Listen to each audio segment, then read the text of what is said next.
On the back of my last video where I spoke about how I managed to get to direct a Made in the Royal Navy advert, I wanted to talk a little bit more about some of the lessons I learned from that shoot because I think they're really helpful, and doesn't matter if you are wanting to be a filmmaker and go on to make large productions, or if you're in a completely different field. I think that these are useful lessons that you can apply to whatever it is that you're trying to achieve.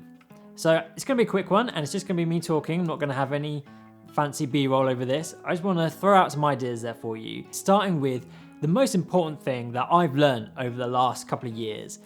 So triaging, it's a medical term, and it basically just means priority. If you're a surgeon in a hospital, you obviously have to start with the most critical, the most life-risking cases there are. You have to focus on that and then move on to the next priority down if you want to have as best chance of saving lives as possible. And it's the same in any field. It might not be quite as dramatic, but having that triage, having that awareness of what the priority is, what you can sacrifice, what you can't. This is something that you should be doing pre-production, but also during the shoot. So we were trying to get this one shot and it was just not working, and it took us a long time, but I was adamant that we needed this shot. I'd prioritized this in my head because to me, without this shot, some of the other ones wouldn't make sense. So I was prepared to spend more on that because I knew I could sacrifice one or two other shots that were less important. And you can apply that to any industry, to any task that you want to do. You could be making a YouTube video and you have to triage what is most important. Do you get out the video today, or do you actually want to have a bit better quality? That ability to prioritize and go with that decision, not to linger on it, to think, okay, this is how we're going to triage, let's move forward. Now, another valuable lesson that I didn't necessarily learn on this job, but it really brought it home how important this is, and that is to surround yourself with talented and creative people who you think are better than you.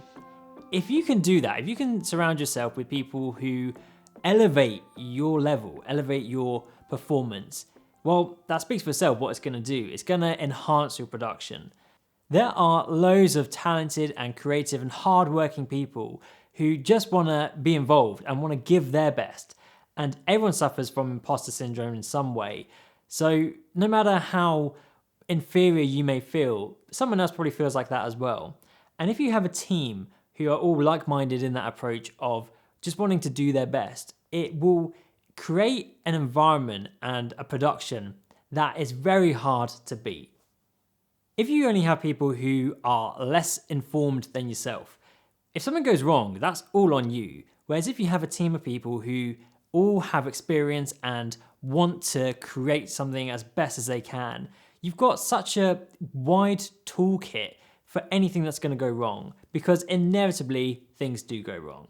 When we were filming the Navy ad, we had a really challenging setup, and it took the whole team to make it work. And that's not a reflection on any one of us individually, but it was the teamwork that allowed that to happen. It took all of us to get the job done. And that is why the most important thing that I took away from this was to surround yourself with people who are hardworking, talented, and possibly better than you, because it's going to make you look good. And this project really brought home how important that is. But not as much as the third point, which is you can only do your best. There are things that are not in your control, and no matter how hard you try to control an environment, no matter how much energy you bring, how much creative genius or hard work, there are things you can't control, and you can only bring your best. The most talented people I know beat themselves up because they feel that their best isn't good enough, but just seeing someone give their best is worth so much more than someone who does a good job but just isn't really trying their hardest. I would always rather have someone who was just giving their absolute all, because I know that's all they can give, and that is on me as well. I know that all I can give is my best.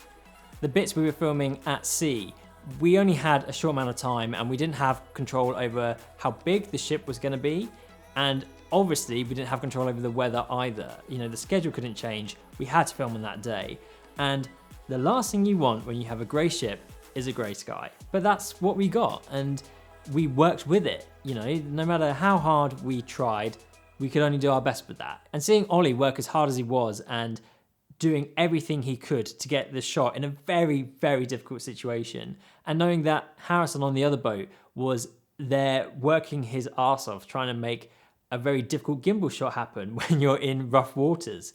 Sometimes just cutting yourself a bit of slack and saying, do you know what? I gave it my best and actually it's turned out really well.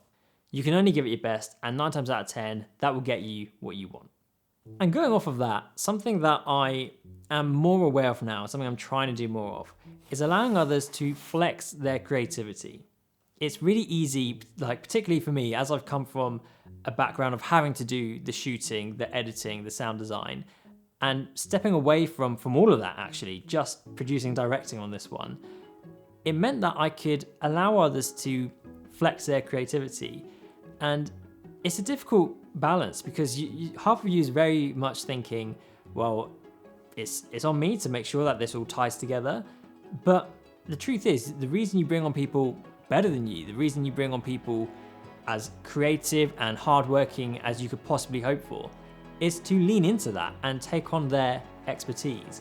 My favorite sequence in the entire film is the sequence where I said to Ollie, just do what you can. We have literally 5 minutes to capture as much footage in the kitchen as we can.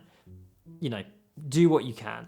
That's not an easy ask for anyone. And he said, yeah, okay, leave it with me. He set up just a very basic side light and negative fill, and there he just free flowed and just captured as much as he could. And there's simply no way we would have got the shots that we did. And there's a lot of shots we had to leave out actually from that whole sequence. But it was one of my favorite parts. And I think that all comes from just allowing Ollie in this case to flex his creativity. And that really comes down to control, you know, trying not to control everything, delegation or inclusion, whatever it is. The more you can embrace that, the stronger the outcome's going to be. And on the next project, I'm hoping more and more to do that, to maybe not necessarily say you have 5 minutes, capture what you can, but to bring someone into the conversation earlier and go through the whole process with other input, not just thinking primarily from my own perspective. And the last thing that I want to share is to never lose sight of the mission. It can be very easy to get lost in production, in pre-production or post-production, and you never want to lose sight of what you are actually trying to achieve, because as soon as you lose sight of it, you can end up with a product very different to what you were hoping to get. Right from the early conversations, we figured out that female mentorship was a really strong selling point, and that was something we wanted to show and demonstrate because it's a massive part of the Navy, and that camaraderie and all those different people that make someone's experience unique. That's what we wanted to show, and I personally feel that that came through really well and really clearly. And that came through because the whole way through pre-production and production and post-production is it was making those narrative choices. So rather than thinking that shot looks amazing, let's put that in, it was, well, actually, as lovely as that shot is, this moment here, it captures this mentorship idea a bit stronger, or it shows more breadth in that experience. And that meant that the film didn't just end up as some glossy promo just full of beautiful shots, although it is, but it's more than that. It actually carries the message that we wanted it to. Each one of those things, to me, they're really important. And I wanted to share that with you because it's not always easy to gain insight from other people in the industry or from any industry really. It always seems to be at the very top level rather than that kind of in-between stage where I like to think that I'm at right now. And I hope that can help in whatever project you're taking on, because those steps helped me, and those lessons are lessons that I'm going to carry forward into the next project. So yeah, that was all I wanted to add on. So until the next video, stay well, stay safe, and yeah, I'll see you soon.